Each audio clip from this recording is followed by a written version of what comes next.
أعوذ بالله من الشيطان الرجيم بسم الله الرحمن الرحيم الحمد لله رب العالمين الرحمن الرحيم مالك يوم الدين إياك نعبد وإياك نستعين اهدنا الصراط المستقيم صراط الذين أنعمت عليهم غير المغضوب عليهم ولا الضالين آمين اللهم صل على سيدنا محمد الفاتح لما أغلق والخاتم لما سبق ناصر الحق بالحق والهادي إلى صراطك المستقيم وعلى آله حق قدره ومقداره العظيم سبحان ربك رب العزة عما يصفون والسلام على المرسلين Walhamdulillahi Rabbil Alamin. Alors normalement le jeudi prochain pour la méditation sur un sujet, ben, c'est le sujet de Sarmot de vendredi. C'est quel jour? C'est le 6 ou quelque chose comme ça? Le 8. Alors normalement on doit méditer sur le sujet de la conférence du samedi que vous avez vu pour la semaine des religions. La réforme de l'être humain selon la spiritualité ou quelque chose comme ça, hein, pour un monde meilleur. Mais hier, j'ai parlé avec un frère qui est dans l'absence. Ça veut dire quoi l'absence? Le ghaib. Il a atteint le degré de ghaib dans la méditation, dans l'invocation de Dieu. Mais avec le Coran. Lui, il travaille le matin à 6 heures, mais il ne peut pas dormir. Hein, il ne peut pas dormir. Et il médite une sourate par semaine. Par exemple, cette semaine, il m'a dit, je me suis arrêté sur Surat al-Quraysh. Elle est très courte. Il passe toute la nuit à méditer cette sourate. Ça veut dire quoi? Il ne dort pas. Il n'arrive pas à dormir. Et il reste à méditer. Il n'arrive pas, il veut dormir, mais il m'a dit, demande à Dieu de me donner la clémence pour dormir. Il n'arrive pas. Non mais, c'est-à-dire sur plusieurs nuits, il ne dort pas? Oui, des fois, peut-être il dort 1 heure, quelque chose comme ça. Je ne sais pas comment il fait. Mais des fois, pas toujours, pas toujours. Non, pas toujours. Et des fois, mais pas des fois, c'est des nuits. Hein, des nuits par plusieurs nuits par semaine. Mais ça va? Il va très bien, il fait du sport, il est en bonne santé. Mais donc on va écouter son témoignage. Il va venir. Alors moi j'ai dit jeudi à 8 heures. Jeudi prochain à 8 heures. Donc il va nous donner. Mais vraiment dans l'absence, quelqu'un, il oublie tout. Il oublie tout. Et quand il parle du Coran, pour lui, c'est... Il est dans son... Il est comme ça, il est dans le Coran. Dans le Coran, vraiment, mais... Oui, dans la lumière. C'est pour ça qu'il n'a pas besoin de dormir. Voilà. C'est vraiment les nourris en bonne santé. Subhanallah, l'État, lorsqu'on est à la Mecque, au pèlerinage, Oui. à Omra, c'est aussi, on dort très très peu. Oui. Comme si on n'a pas besoin. On n'a pas besoin. On a besoin. Tu as une autre nourriture qui Oui. te complètement. Oui.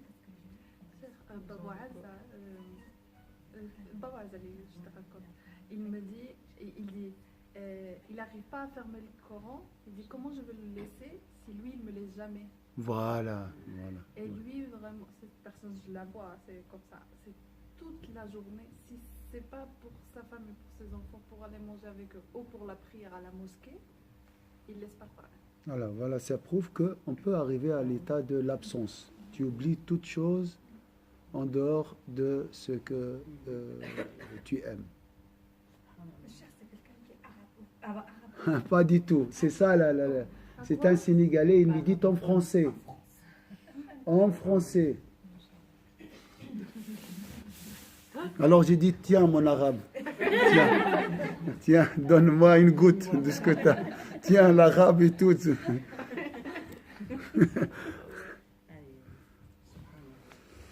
فإن أقصى عمر الإنسان 100 سنة. Alors,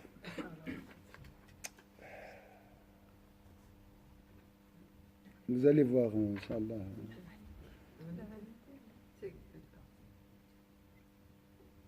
La condamnation de la vanité. À ce moment-là, le diable se rue sur l'autre comparaison qui est que la certitude est préférable au doute. Je crois on a vu ça. Vous avez le livre? Non.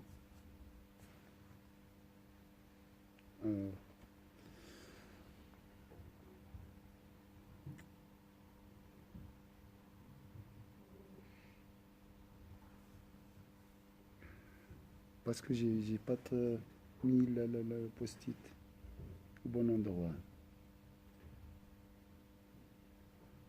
Donc ça, c'est l'argumentation rationnelle de Al-Ghazali concernant la vanité des incroyants qui préfèrent ce qui est immédiat sur ce qui est ultérieur.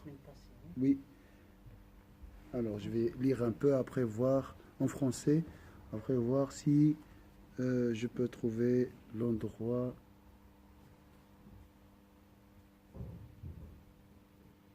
وَالتُّجَّارُ كُلُّهُمْ يَرْكَبُونَ الْبِحَارَ.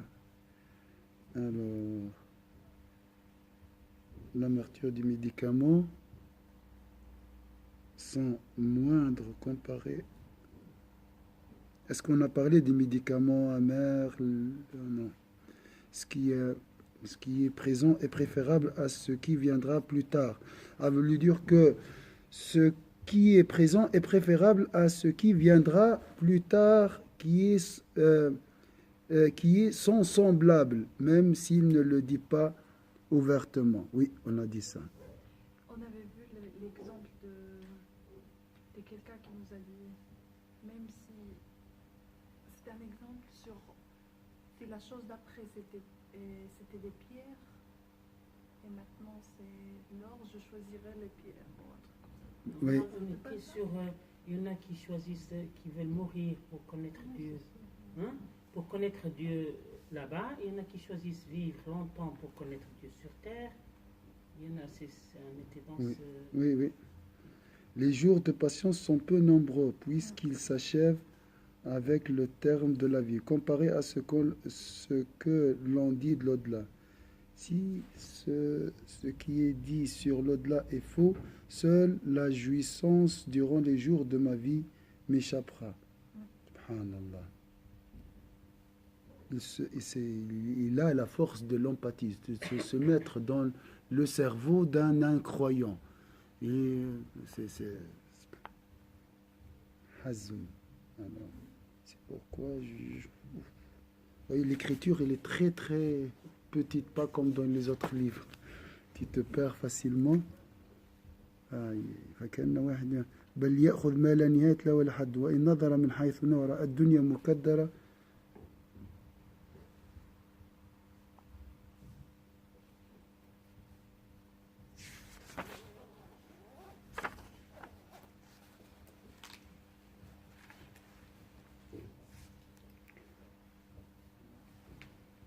أنسب فإن كان 10 في ثانية. Écoutez, je voulais, quelqu'un peut prendre une photo, comme ça vous suivez, parce que c'est le raisonnement de Al-Ghazali est très très compliqué. Hein, c'est vraiment. C'est dommage.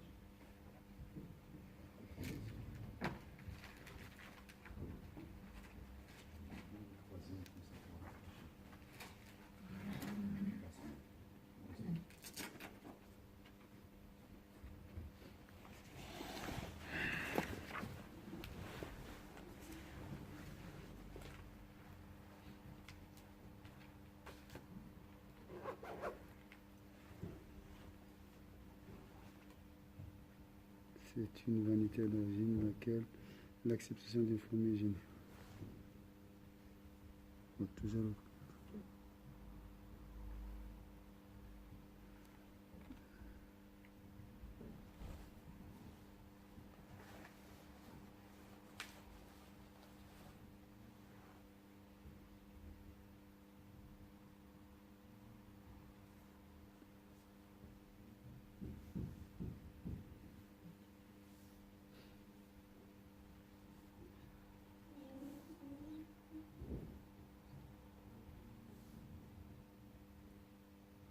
Oui, oui, j'ai trouvé. À ce moment-là, maintenant, donc, comme l'a dit Al-Ghazali, pour lui, les doutes sont semés par le diable. Pour nous, c'est la raison. C'est l'ignorance. Vous dites, c'est l'ignorance, mon ignorance. Ça peut être ça, et le diable aussi, les deux ensemble, peut-être. À ce moment-là, le diable se rue, on dit, se rue sur l'autre comparaison qui est que la certitude est préférable au doute. La certitude. Là, le natel, c'est une certitude. Le paradis, c'est un doute. والآخرة نعم وأن اليقين والآخرة شك والآخرة شك. À ce moment-là, le diable se rue sur l'autre comparaison qui est que la certitude est préférable au doute. L'au-delà est donc un doute. وهذا القياس أكثر فسادا من الأول. Mais si le Ghazali dit ça, et je te demande d'argumenter, comment tu vas faire? Imaginez l'intelligence de cet homme. Alors, cette comparaison est plus corrompue que la première. Donc imagine, un athée vient vers toi te dire la vie de l'au-delà est un doute. Comment tu vas répondre? Mets-toi à la place de Ghazali. Comment tu vas répondre? Vous voyez la force de cet homme, subhanallah, et la force d'Allah, bien sûr, derrière. Sa position, c'est un peu normal qu'il pense ça, non? Du fait qu'il connaisse. Son intelligence, c'est normal. Il est très intelligent. C'est pour ça qu'il ose poser ces questions. Mais bien sûr, lui, c'est pas ça la source de la certitude. Lui, pour lui, c'est pas comme ça qu'on trouve la certitude, mais c'est juste pour jouer avec un athée. Quand il joue, il donne ses arguments. Et c'est très bien que c'est pas le chemin pour trouver la certitude. Le chemin de la certitude, c'est quoi? C'est le cœur. C'est une lumière jetée dans mon cœur, le Ghazali l'a dit. Mais il arrive à argumenter, bien sûr, il répond. Vous voyez qu'il utilise le langage de l'autre. Donc, toi, tu veux la raison. Même par la raison, je peux te convaincre. Et si tu veux la certitude, viens chez moi. Viens vers le cœur. C'est ça, le Ghazali. Il a dit que lorsque la raison s'arrête, le cœur continue. Et quand c'est un croyant quand c'est un musulman qui fait la même remarque non, mais parce que subhanallah, j'ai un proche qui m'a posé cette question il y a peu de temps et ça m'a. J'étais un peu. Il m'a dit mais qu'est-ce qui se passe après la mort? C'est sûr qu'il y a quelque chose. On a discuté, mais pas seulement ton proche, même nous. On a tous des doutes. Et subhanallah, parce qu'il y a eu un décès d'un ami à lui et du coup il était un peu angoissé. C'est comme si il se disait ça arrive pas que aux autres. Et ça lui a fait questionner. Et quand il est venu me voir, il m'a dit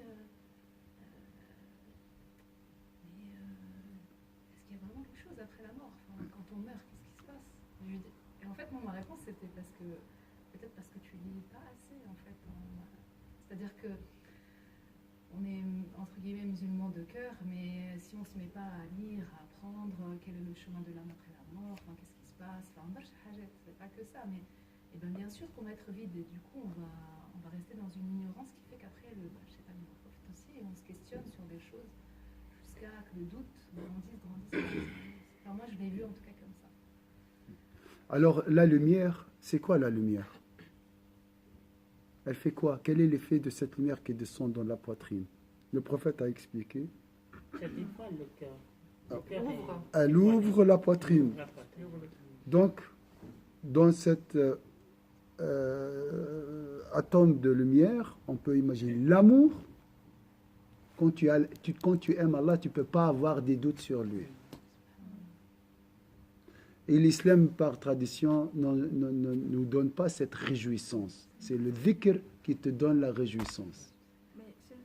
Et pour dhikr, c'est le dhikr constant aussi. C'est pour ça la retraite, c'est pour secouer, déclencher cet amour dans le cœur. Mais moi, je trouve qu'il faut faire des questions. Il faut se questionner tout. Il faut poser des questions. Oui. Mais tout le monde se pose des questions. La différence, c'est après, je fais quoi avec ces questions? Il y a je chemine, je veux trouver la vérité. J'ai dans mon cœur dire, je veux connaître la vérité. Je m'en fous quelle que soit la réponse. Il y a des personnes, ils commencent à douter ils sont paresseux, ils disent bon, Voilà. écoute, moi je reste dans ma place, je veux pas me casser Voilà. la tête, et je crois pas.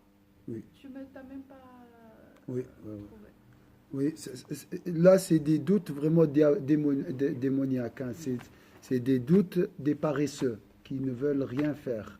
Mais le Razel, il a dit, celui qui ne doute pas ne réfléchit pas, celui qui ne réfléchit pas ne verra rien, et celui qui ne voit pas avec le cœur vivra dans l'aveuglement. Donc il faut réfléchir quand même. Si tu es dans l'islam traditionnel, il faut poser des questions. Il ne faut pas attendre une catastrophe pour se réveiller, parce qu'elle peut emporter tout. C'est comme une tempête, hein, des fois. Hein. C'est plus fort que nous. Hein.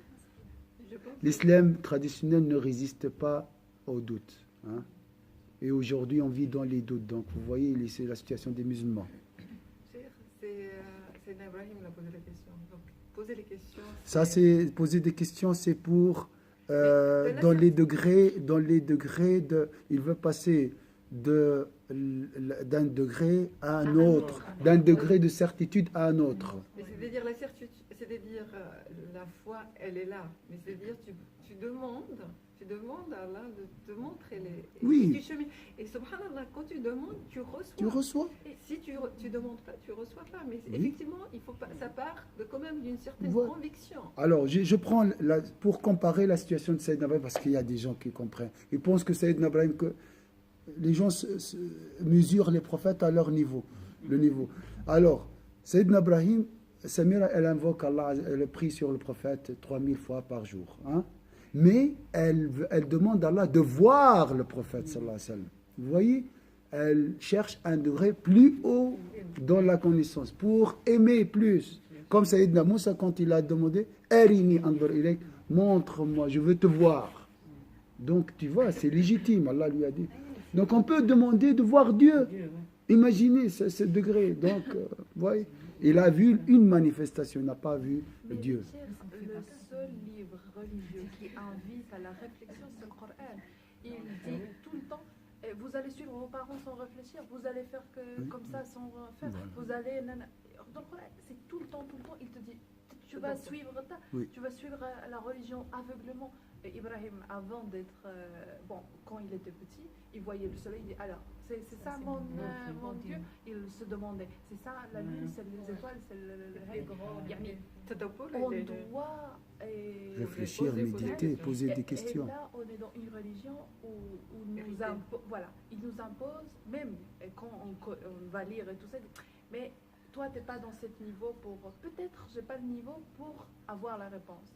Mais toujours, on peut demander et laisser. C'est ça. Je n'ai pas la réponse encore, Inch'Allah, je l'aurai. Mais la question, elle est là. Oui, bien sûr. L'au-delà est donc un doute. Cette comparaison est plus corrompue que la première, car chacune des deux repose sur une base déficiente, puisque la certitude est préférable au doute si elle est sans semblable, et si tel n'est pas le cas. Et si tel n'est pas le cas, la fatigue du commerçant est une certitude et son gain un doute. Alors, qui peut me résumer, qu'est-ce que vous avez compris de cet argument? Alors, je vais le lire en arabe.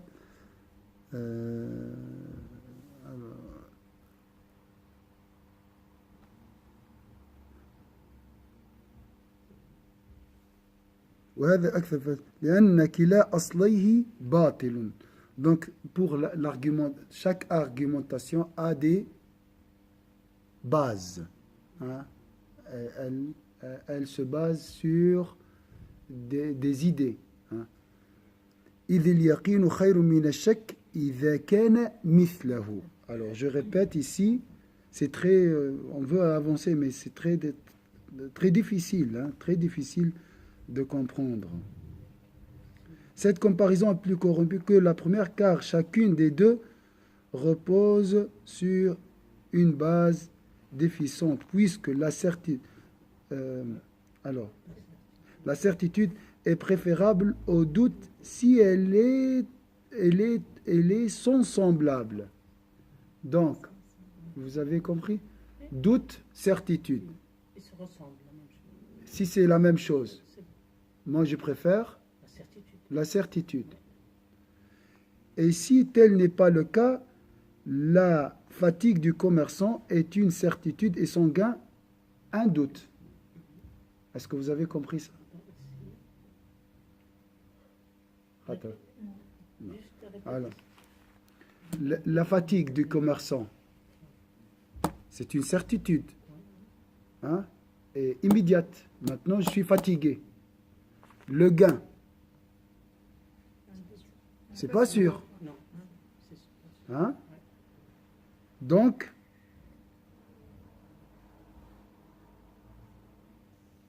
وإلا فالتاجر في تعبه على يقين وفي ربحه على شك. Donc ça c'est le premier exemple. Donc la certitude est préférable sur l'incertitude, sur le doute, si c'est semblable. Est-ce que c'est clair?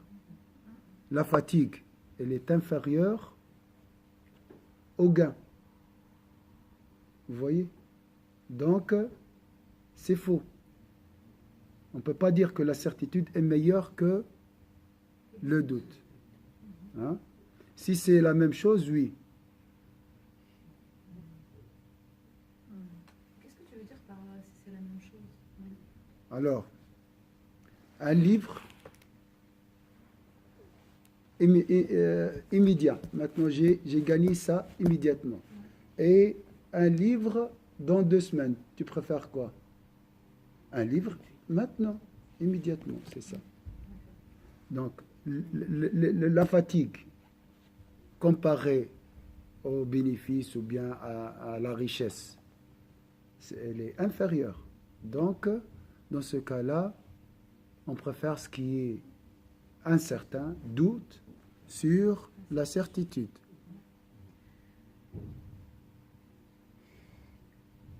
Alors, mais l'idée du diable, c'était quoi? Al-yaqin khayrun min ash-shak. Et la vie de l'au-delà est un doute. Est un doute. Pour le diable, c'est un doute. Un doute, oui.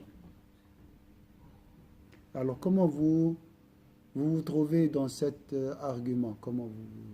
Est-ce que c'est convaincant pour vous? Parce que pour nous, la vie de l'au-delà n'est pas une certitude. Nous sommes croyants, mais nous croyons par la raison, par habitude, que la vie de l'au-delà, c'est joli. Mais parce qu'on nous l'a dit aussi. On l'a dit seulement, mais on n'a pas dans le cœur ça. Voilà, parce qu'on n'a pas vu, et parce qu'on n'a pas expérimenté. On a- Je pense que donc, tant qu'une chose n'est pas expérimentée, déjà l'être humain il en a peur.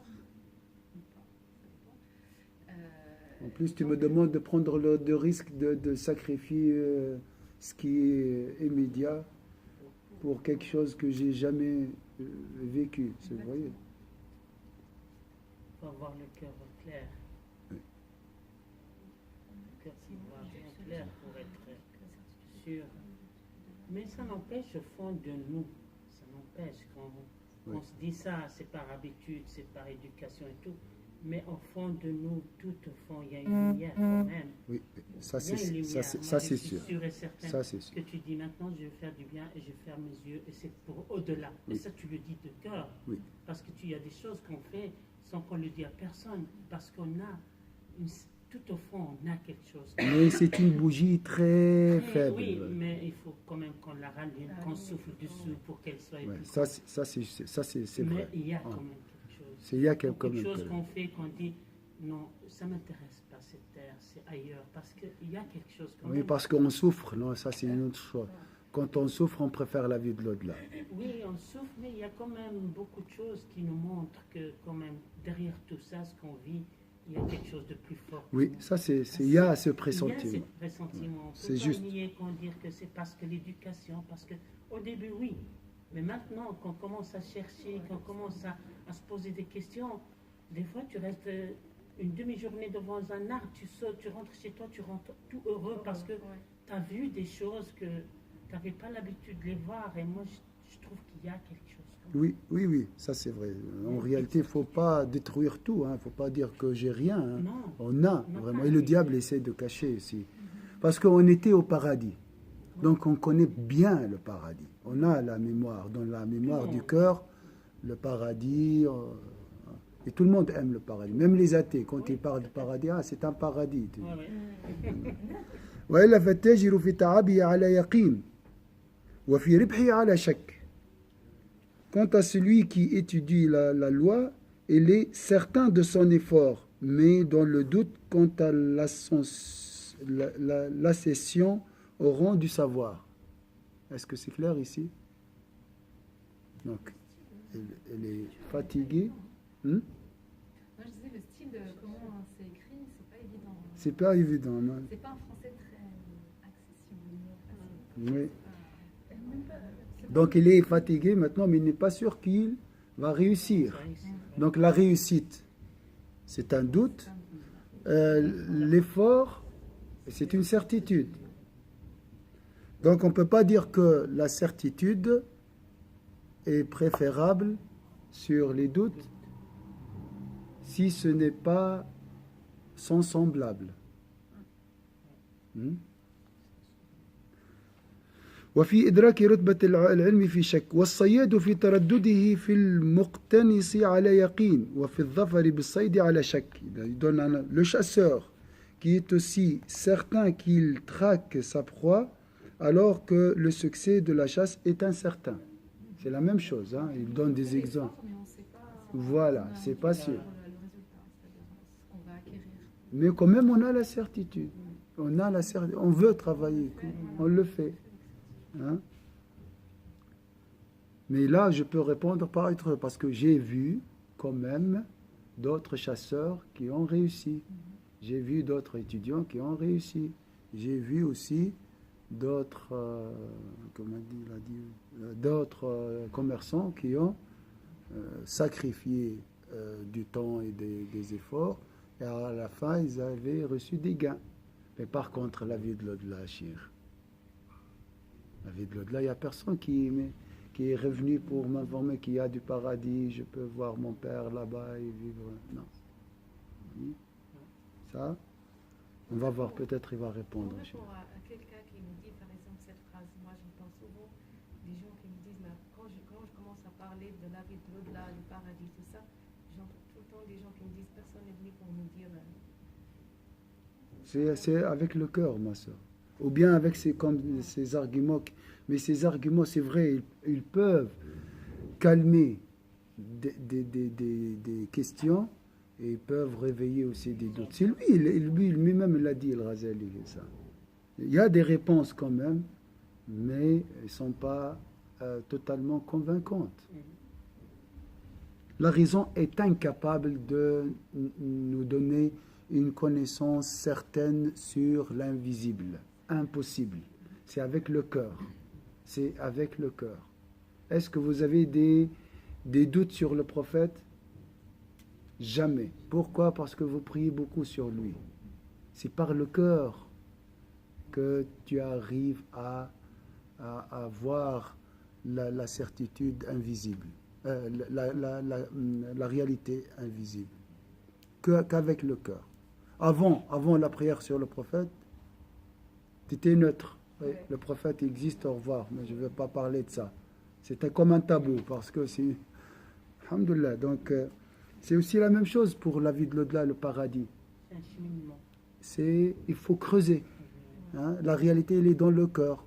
Elle n'est pas à l'extérieur. Elle n'est pas dans la raison. La raison peut aider aussi. C'est un leurre de vouloir chercher la certitude à travers la raison. Donc c'est vraiment... Ça peut aider. Ça peut aider, mais c'est quand même aussi quelque chose qui me... vouloir être à justifier, argumenter. Je pense que c'est aussi une erreur qu'on commet énormément. Oui. On essaye de convaincre. En venant avec des arguments. Et ça, c'est une faute grave. Parce que finalement, l'autre, il n'arrive pas à percevoir les choses par... on n'a pas la même perception. Donc, à quoi ça sert de lui parler avec quelque chose que tu n'as pas les codes pour... Je crois que c'est une erreur qu'on fait énormément. Donc, certainement, moi, Parfois, lorsqu'on oublie les bienfaits de la prière, de ça et ça, puis tu sais, de voir un regard scientifique précieux, je trouve que c'est vraiment quelque chose qui est presque une ruse du diable pour nous pousser à aller chercher, au lieu d'aller vers l'intérieur, aller vers l'extérieur pour nous convaincre. Oui, oui.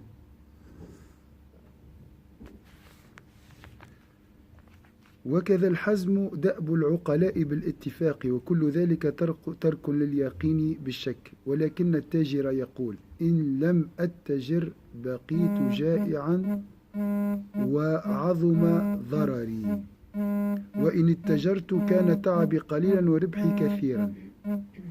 Alors, ça c'est rien. Si vous lisez son livre la chute des philosophes, vous n'allez rien comprendre. Là, c'est accessible, ma soeur. Lorsqu'il était dans la philosophie, c'était un autre Razel. Ça, c'est les bizarres maintenant. Un autre homme, vraiment.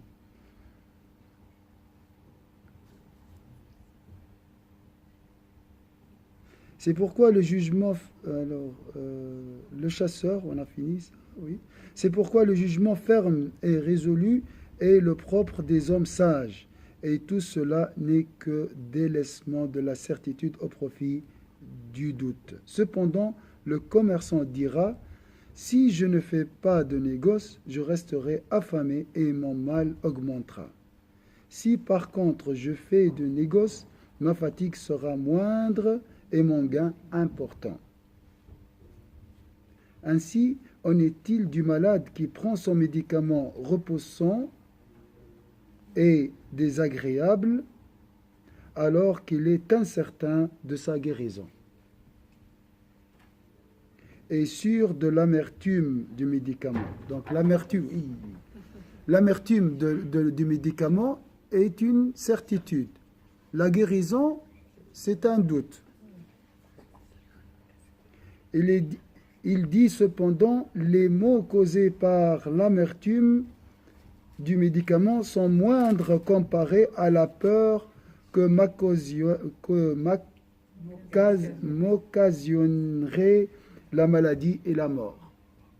Donc si tu reçois la certitude sur la vie de l'au-delà, ça devient autre chose. Tu vas sacrifier cette vie. Vous voyez? Si on a la certitude vraiment que la guérison est plus importante que l'amertume du médicament, là, ça devient autre chose, la religion. La prière, ça devient autre chose. Vous voyez? En fait, c'est parce qu'on a une garantie. Là c'est parce que je vois la guérison.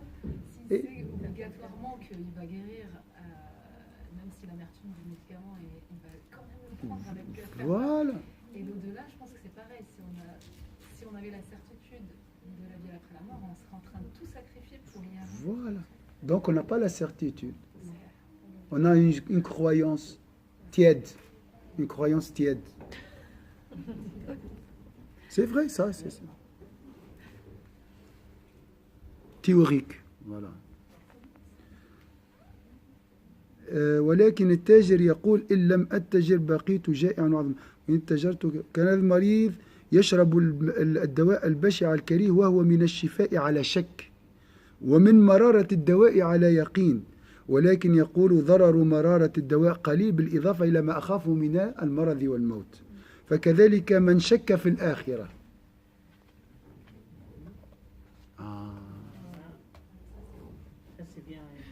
On voit.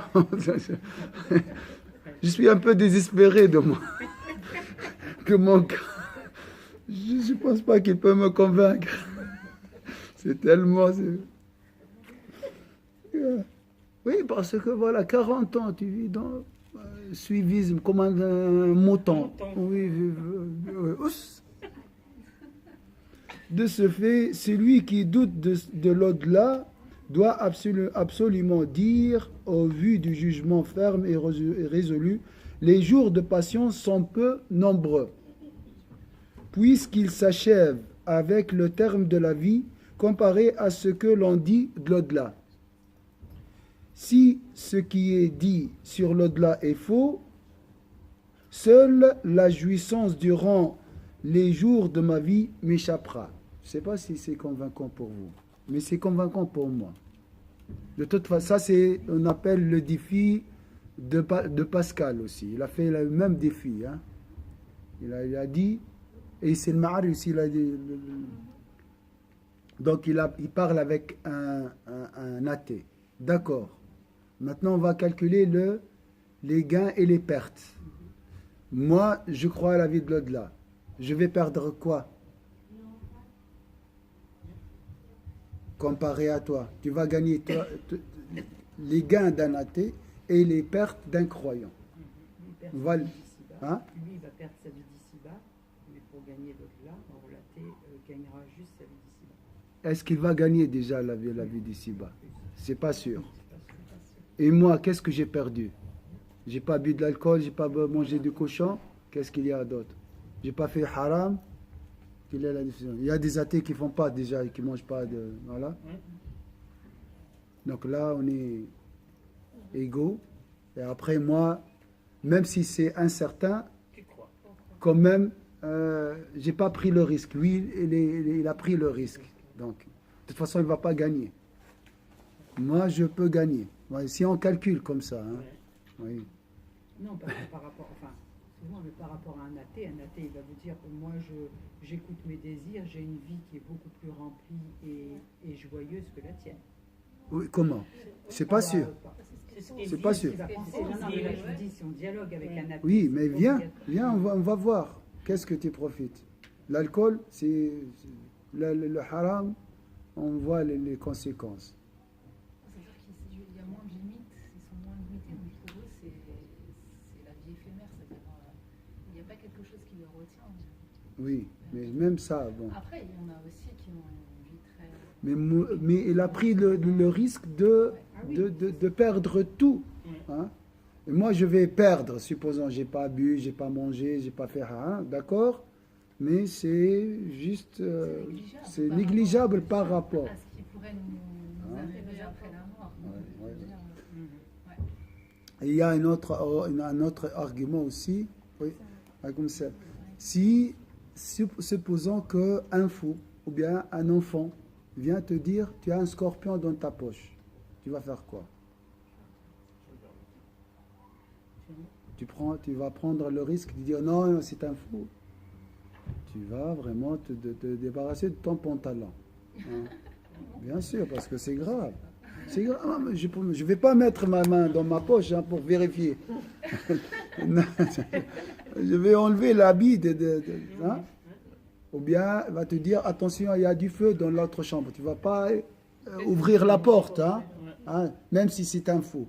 Alors là, on a des prophètes, des sages, des chrétiens, juifs, beaucoup des religions qui nous disent que dans la vie de l'au-delà, il y a un enfer, il y a un paradis. Donc normalement, le perspicace ne prend pas de risque. Même si on parle... Parce qu'ici, on parle terre à terre, hein, on ne parle pas du cœur. C'est pour ça que je parle aussi de avec cette logique de défi ou de calcul. Viens, tu veux qu'on calcule, on peut calculer. Mais le problème, je pense, dans ces cas-là, c'est pas l'argument ou pas d'argument, c'est la sincérité dans le cœur. Parce que même il y a différents types d'athées. Il y a les athées qui sont orgueilleux, qui ne veulent pas accepter, parce qu'ils s'en foutent, même si c'est vrai, ils ne veulent pas se poser la question. Ils veulent juste attaquer, ou défendre qu'il n'y a pas Dieu, qu'il n'y a pas Dieu. Mais il y a des athées qui sont sincères, qui ont une argumentation sincère, et quand tu parles, ils réfléchissent. Tu vois ce que je veux dire? Il y a différentes personnes. Bien sûr. Et ils réfléchissent, ils disent, attends, qu'est-ce que tu es en train de dire? Ah non, mais comme ça, ils te répondent tout. Mais quand il est sincère, il va arriver à une conclusion. Quand il est sincère, mais quand il n'est pas sincère, même ça peut être un... voilà. Mais moi, je parle de moi. Je cherche un argument pour me convaincre déjà, parce qu'on a dit, on a des doutes. Donc là, quand même, je supporte ces sacrifices parce que je ne veux pas prendre de risques quand même. Si je suis un commerçant, je dois faire comme ça. Je ne prends pas de risques.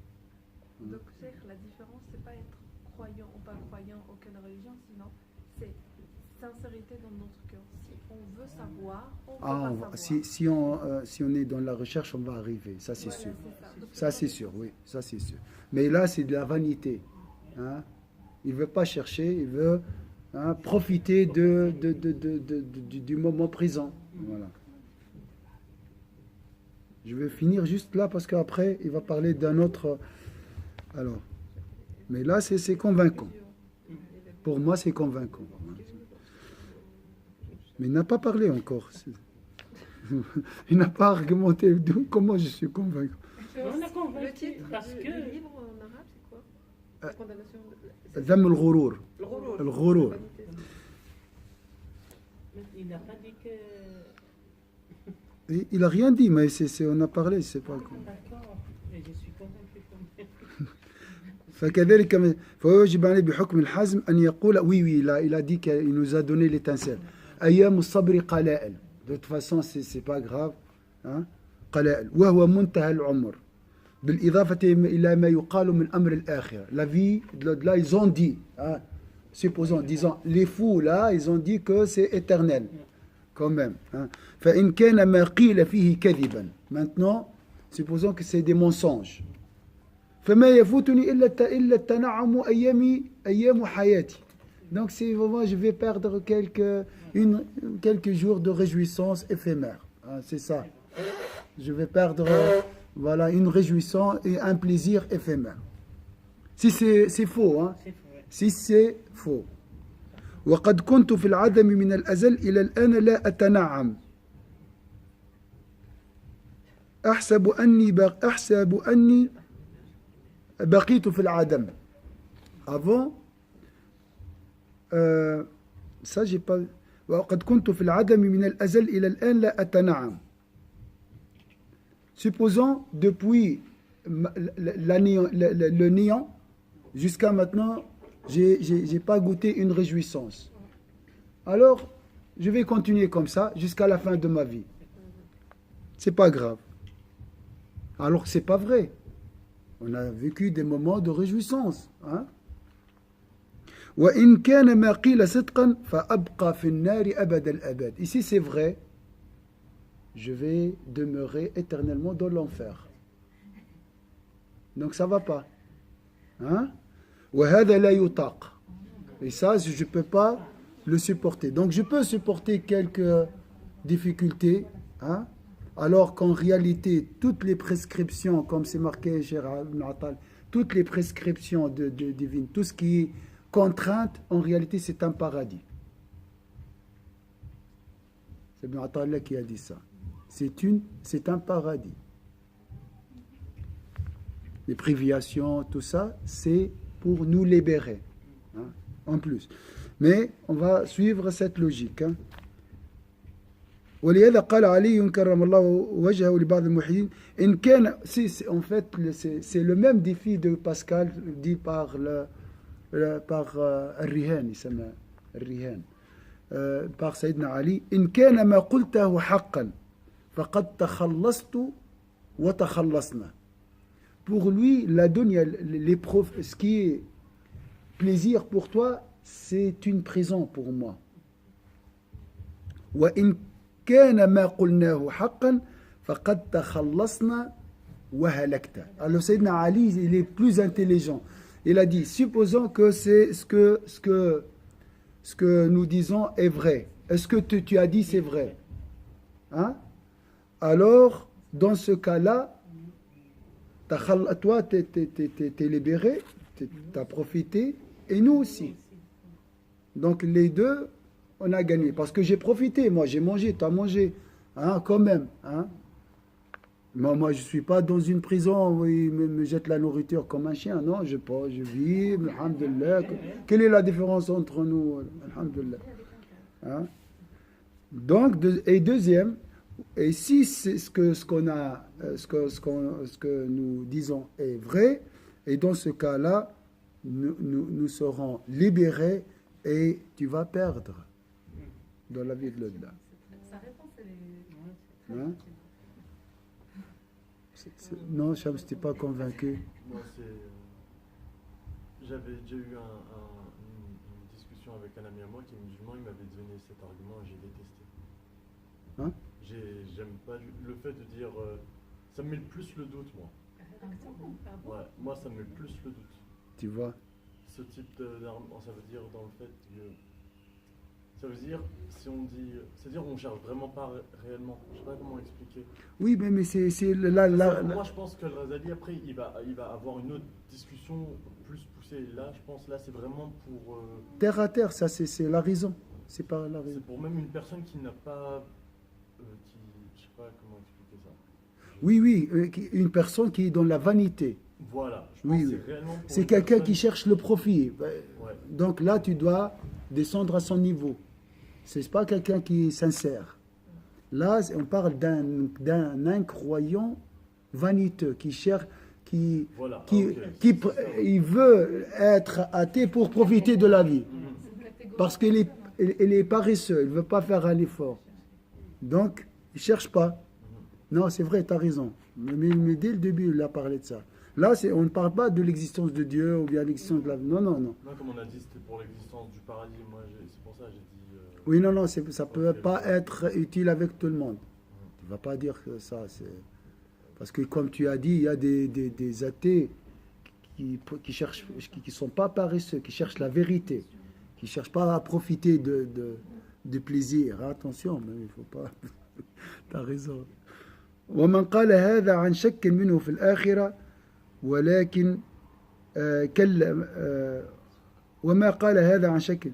Donc bien sûr, Sayyidina Ali n'avait pas de doute sur la vie de l'au-delà. Hein. Donc il a dit peut-être, même si... Hein, non. ولكن كلم الملحد على قدر عقله. Il a parlé, il est descendu au niveau de l'athée. وبين له أنه وإن لم يكن متيقنا فهو مغرور. Pour lui dire, même si tu n'es pas dans la certitude, tu es dans la vanité. Maintenant, on va voir la prochaine fois, Inch'Allah, j'ai pas lu en français, mais vous avez vu, c'est compliqué en français pour moi. Je préfère que... أما الأصل الثاني من الكلام وهو أن الآخرة شك فهو أيضا خطأ. La vie de l'au-delà, c'est un doute. Et ça, c'est faux aussi. On va voir ça demain, dans 2 semaines.